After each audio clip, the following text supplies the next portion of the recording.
Сайн уу? Үзэж байгаа цаг үеийн мэндийг хүргэе. Та нар олон хүний дунд байхдаа за эсвэл гудамжаар явахдаа ангидаа ч юм уу байхдаа хүмүүст юу н харагдахаас айж исэн үү? Хүмүүст юу н харагдмааргүй санагдаад нэг тийм мэдрэмжүүд юу н төрдөг үү? Надаа ер нь бол төрдөг. Тэгээд аа өөрийгөө хүмүүст харуулмааргүй санагддаг үеуд бас айгүй байсан. Тэгээд яагаад юм бол гээд бас ухаад бодоод асуунгууд өөрөөсөө одоо жоохон бахта 10 жилийн дунд сургуульд сурдаг байхдаа орой хичээл таардаг. Тэнгүүд ингээ автобусаар гэрлүүгээ яваад харанхууд гэртээ харьдаг. Тэгээд айгүйх айдаг байсан. Ялангуяа эрэгтэй хүмүүсээс яг тэр тохиолдолд айгүйх айдаг байсан. Манай химийн багш болохоор биднэрт нэг тийм юм хэлжсэн байхгүй юу. Одоо орой та нар явж байхдаа айж майх юм бол ингээд доглоод явчихжээ. Тэ гэд бүр өөрөө үзүүлээ. Тэгээд тэр үг болохоор надад одоо үлдэхтэй тэр жоохон хөлтөд үлдэхтэй би ер нь ингээд хүний анхаарал татхааргүй байх юм бол би аюулгүй ах юм байна гэсэн мэдрэмж төрсэн юм шиг байгаа. Одоо бас хаяа илрээд байгаа юм шиг санагдсан юм нь. Одоо жоохон өмнө нь илүү гэх юм уу? Би өөрийгөө бас ингээд гадуур зөөр авч явахдаа тий хувц мувцаа ингээд сонгохдоо ер нь дандаа бэхтүү хувц өмсдөг. Дандаа сул юм өмсдөг. Ер нь задаа мадаа юм өрөөсөө өмсдөг байсан. Гэхдээ яг тэр стил надаа бас айгүй гоё л санагддаг л та жоохон надтай ер нь айгүй таарахаар тиймэрхүү стилүүд ер нь гоё санагддаг. Гэхдээ яг хувцалт нь үнэхээр гоё ч гэсэн яг цаад одоо тэр айдсаас ч юм уу үүссэн байх магадaltaй гэж бодохоор жоохон гонхтой санагдчих байгаа байхгүй. Одоо жоохон бахад ч гэсэн манай одоо охтуудын те хэдийнх нь хідэн автобусын дотор бэлгийн дарамтад өртөжсэн бэ. Энд ч одоо тэрний те бэлгийн дарамтын ингээд арай гай багтай хувилбар нь те гэтэл сэтгэл санаанд бас айгу муухан нөлөөлдөг мэдээж. Тэгээд нөгөө хохирогчийг буруутгадаг тийм сэтгхүүнд ор өсчихсөн болохоор яах гэж тийм хувцалсан яах гэж ингэж хувцалсан чи өөрөө гэсэн ийм сэтгхүүгээр өссөн болохоор бас тэр маш их нөлөөсөн юм шиг байна.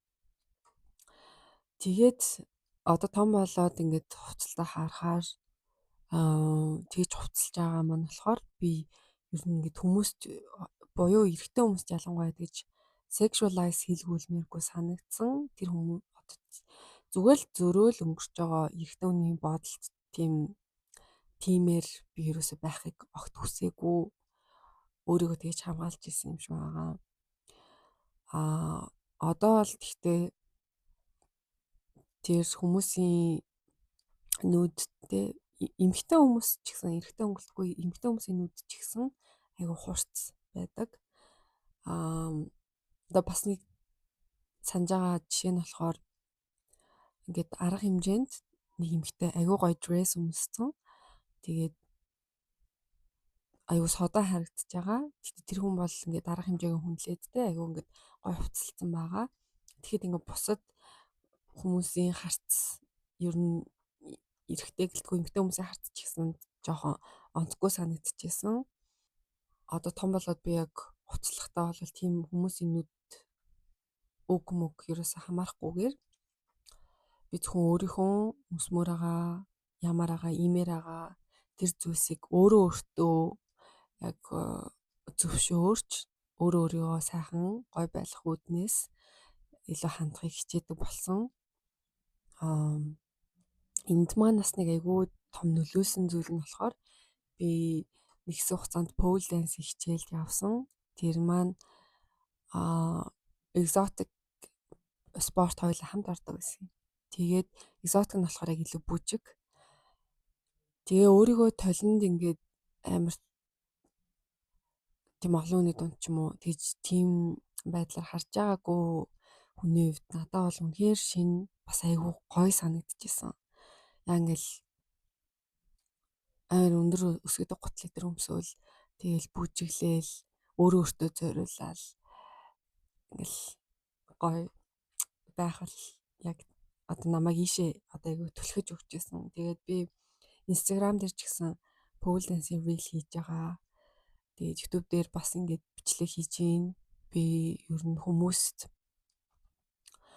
харагдах буюу хүмүүсийн шүүмжлэлт бодлоос ер нь болж өөрийгөө дарах өөрийнхөө хүссэн зүйлийг хийж чадахгүй байгаа нөхцөл байдлыг бол одоо л хүлээж авч чадахгүй юм бэлээ. Тэгээд бусад бас эмгтээчүүд маань ер нь ямар хуу байгаа юм бол яг юм бол гээд энэ сэдвийг барьж аваад өнөөдөр ярьлаа. Таад бас яадаг вэ? Ер нь өөр иймэрхүү тохиолдлууд байгаа юу? Сэтгэл бичээрэй. За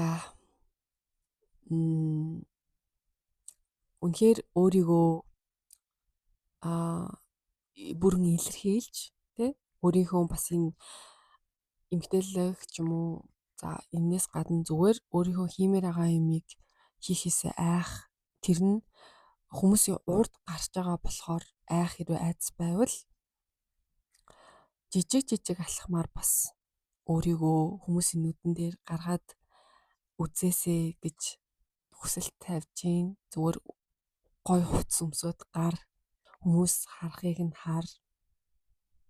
Тэгээ яг өөрөө өөртөө үнэхээр хүсэж байгаа зүйлийг нь бүрэн дүрэн олгоод тэгээд тэр сэтгэлээр тэр хөглөгдсөн байдлаар чиний доторх тэний хүн хайчхыг хараарай гэж хэлмээр байна. За үцэнд баярлаа. Баяртай.